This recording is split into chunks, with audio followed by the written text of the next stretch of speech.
Hello, I'm Jonathan Charnes, and I'm here to show you how to improve your hand router. Most of the ones you get are completely worthless as far as I'm concerned. That is, if they're 3/8 of an inch or larger, because they give you a crank that's much too small to use. Here is a crank that I think you'd be well worth making. Gives you plenty of mechanical advantage and leverage. The ones you get maybe have a mechanical advantage of 2. They only bend down an inch, if that. Yeah, they have a tiny set screw. This goes through thin sheet metal that can wear out. Mine, as you can see, is much deeper, so you can crank easily without straining yourself. And sometimes you can be cranking for 20-30 minutes in a 2-inch pipe, whether it's a catch basin or a drain in your basement. Sometimes you have to go by both ends, go through the catch basin, that gets a little bit, then go back in the house and go from the basement. Eventually you can clear it. I've been doing this for over 10 years, and these are worth their weight in gold as far as I'm concerned. I can't see getting a $300 machine to use once a year and just taking up space. Anyway, before we go any further, power tools can be dangerous. Follow all the manufacturer's safety procedures. Wear protective clothing, eyewear, dust and gas mask, hearing protection, etc. Recommended tools: drill press or a drill, a vise, hacksaw, preferably electric, high-speed steel bit set, some taps appropriate to the thread you're going to cut, tap holder, screw that can be tightened by hand, kind of like an eye bolt, and we'll get into that. 1/2-inch conduit, thin wall, 5 to 10 feet. Conduit bender, rotting line, about 3/8 inch, that's what I've been using. 1/2-inch steel set, screw, slip coupling. That's something like this. It goes through your tubing, gives you something to rotate so your hands aren't rubbing on this every time you're turning it. They also act as stops, keep them falling off.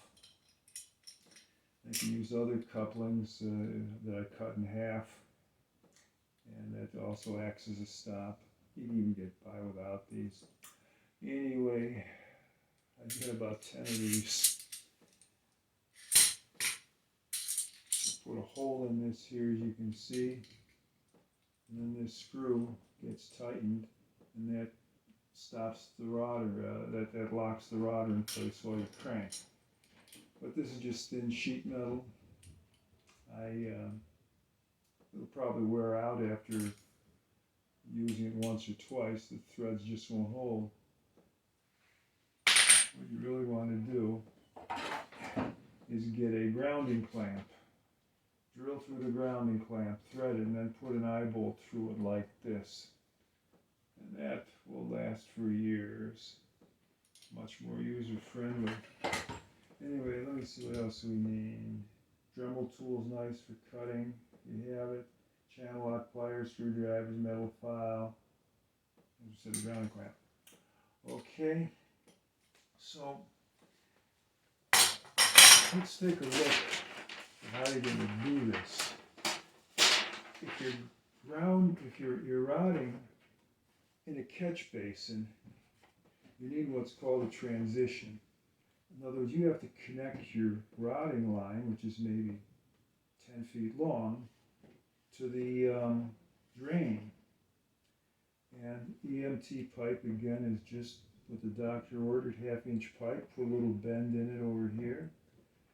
I find if I put my foot right over it and grab this crank with my hands, I can crank, holds it in place.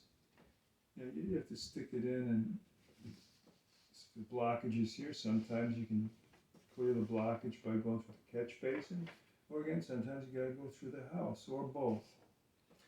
But make sure you get all the building permits that are required. Don't fall in. Let's take a look at this one. It's an older one. I didn't put stops here, but you see it cranks very well. Now, the trick is the bend. That's probably the hardest thing on here. By the way, these are the EMT connectors I used for the most part. Bending it. We have a bender over here. And we want to make like a reverse bend. So this would get positioned something like, no. Yeah. There we go. And we just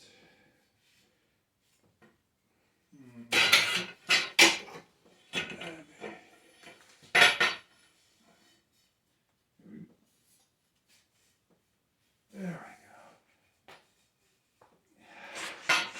So basically I want this parallel to this to make it more user friendly. And that should do the job. Okay. A little bit too much. That's why I say get 10 feet of this pipe so you'll get the proper bend eventually. This I got on the second try. First one was too far. But anyway, I hope this helps you, and good luck. Be patient. Oh, when you're rotting, a bit of gentle pressure is all you want. You don't want to push too hard or you can buckle the rotting line. Just gentle pressure, turning, and let it cut its way through. Thank you.